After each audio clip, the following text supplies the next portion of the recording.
Congratulations on the film. Thank you. I love your website. Oh, thank you very much. I read it. I love it. You know, it's such. Do you want to talk to me? Yes, absolutely. Okay. It's such a change of pace from the work. You're known for some, outlandish stuff like Nip Tuck, Glee, got to see American it, right? Horror Story. Yes, I got to see it, and it's such a dramatic and an emotional story.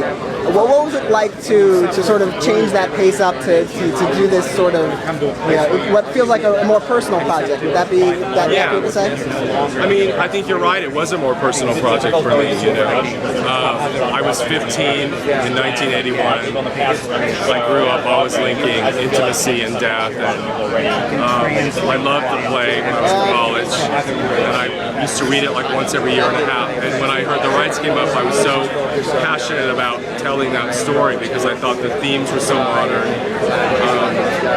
And I don't think I would have the civil rights I have today without Larry Kramer. So, I'm married and I have a kid, so I feel very impassioned about that. I think it's a movie about prejudice. So I was really burning to tell it, and I thought it was a different change of pace for me. And not just as a gay activist, but as a successful Hollywood writer. Has he influenced you or inspired you in your career? Yes, and the great thing was, he wrote the script, of course, and I worked with him for 3 years in the construction of the story and what were we going to tell. And I really felt in that way I was sort of the custodian of it as well. So I learned a lot, and I learned a lot about everything from Larry. When to fight, when not to fight. He's very fearless, and more than that, his work ethic is amazing. So many times, he would come home with an IV in his arm and still be working on the script till 3 in the morning. So it was a remarkable 3 years of my life to work with him on that.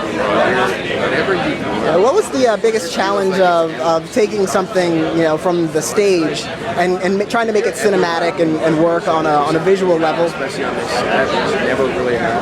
Well, he always was the one, and I agreed that we really wanted to write new scenes and we wanted to really work on the arcs of the 5 characters. In many ways, there wasn't the time to do that on stage, he felt.